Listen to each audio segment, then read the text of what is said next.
आढावा घेतलाय, काय जिल्ह्याच्या प्रशासनाला सूचना केली? हे आढावा काल घेतला, आज नाही घेतला. जिल्ह्याचा आढावा घेत असताना जिल्ह्याची एकूण असणारी भौगोलिक, आर्थिक किंवा सगळे जिल्ह्याचे जे विविध क्षेत्रे आहेत त्या सगळ्याचा आढावा घेतला. एकूण हा आढावा घेत असताना असं लक्षात आलं की बुलढाणा जिल्हा हा 80% जिल्हा हा ग्रामीण भागामध्ये आणि 20% जिल्हा हा शहरी भागामध्ये राहतो आणि इथलं पोटेन्शियल खूप आहे मुळामध्ये. म्हणजे इथले शेतकरी कष्टाळू आहे. म्हणजे सोयाबीनचं उत्पादन जर आपण बघितलं तर देशाच्या आणि राज्याचा जर सरासरी किंवा तुलना काढली तर बुलढाणा जिल्ह्यातील शेतकरी सरासरी उत्पन्न खूप जास्त काढतात आणि अशा पद्धतीनं कष्टाळू शेतकऱ्यांचा हा जिल्हा आहे.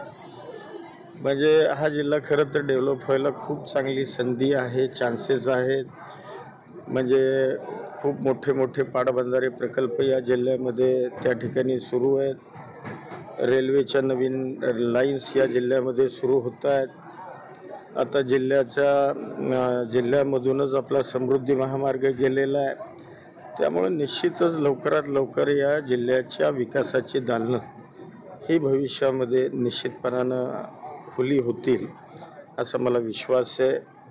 या ठिकाणची माणसंसुद्धा खूप चांगली आहेत. माणसं प्रेमळ आहेत, कष्टाळू आहेत आणि साधारण एकूण आढावा घेत असताना प्रत्येक विभागाचाच आढावा घेतला. काही जिथं कुठे मला त्रुटी वाटल्या तिथं मी निर्देश देण्याचा प्रयत्न केला. जे चांगलं काम झालं आहे त्यालाही शाबासकीसुद्धा मी कालच्या आढावा बैठकीमध्ये त्या ठिकाणी दिली. म्हणजे जिल्ह्यात पालकत्व स्वीकारले त्या जिल्ह्यात केस गळतीचं प्रमाण पूर्ण देशभर गाजत आहे. काय अपडेट आपण घेतलेली आहे, काय माहिती आहे? नाही, साधारण एक 13-14 गावांमध्ये ही परिस्थिती आहे.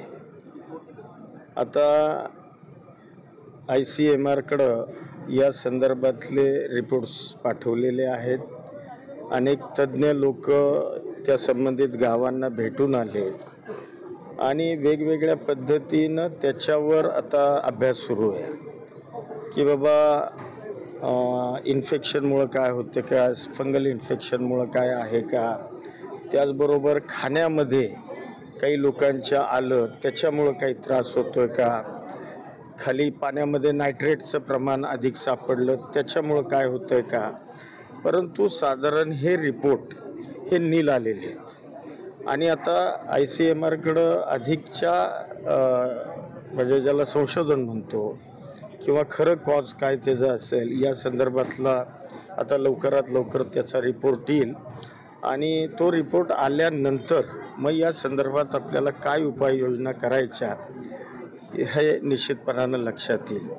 आणि मी साधारण आढावा घेतला. मला DHOनी सांगितलं आज सकाळी म्हणजे स्वतंत्रता दिन झाल्यानंतर या संदर्भात मी DHOंना बोलवलं होतं. कलेक्टर होते, बाकी जिल्हा परिषद CO होते, आमचे आमदार महोदय होते.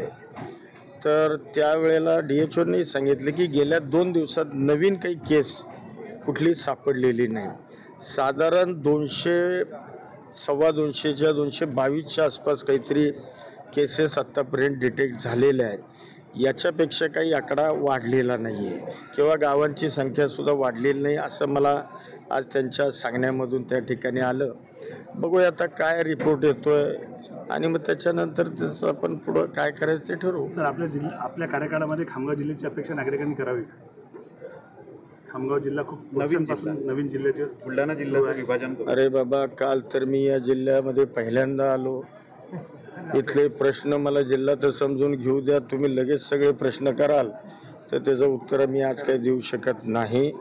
मला पहिलं जिल्ह्याची नीट माहिती करून घेऊ द्या, मग आपल्या सगळ्या प्रश्नांना व्यवस्थित उत्तर देऊ शकतो. सर, आपल्या पक्षाचे आमदार जे की 15 दिवसातच आमदार होऊन त्यांनी मिराकल करून दाखवलं, त्यांना पक्षात आणि सरकारमध्ये काही वाव मिळेल? आता पक्षाचे आमदार म्हणून निवडून आले त्यामुळे त्यांच्या मतदारसंघामध्ये अधिकाधिक कसा विकास होईल, ज्या जनतेनं त्यांच्यावर विश्वास टाकला आहे त्या विश्वासाला 5 वर्षामध्ये कामाच्या माध्यमातून ते सार्थ कसे ठरवतील या संदर्भातला प्रयत्न आम्ही राज्यकर्ते निश्चितपणानं करू.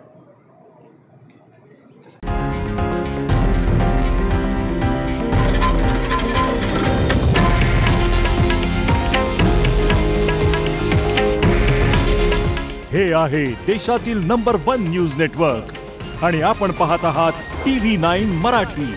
काळजी तुमची, हित महाराष्ट्राचं.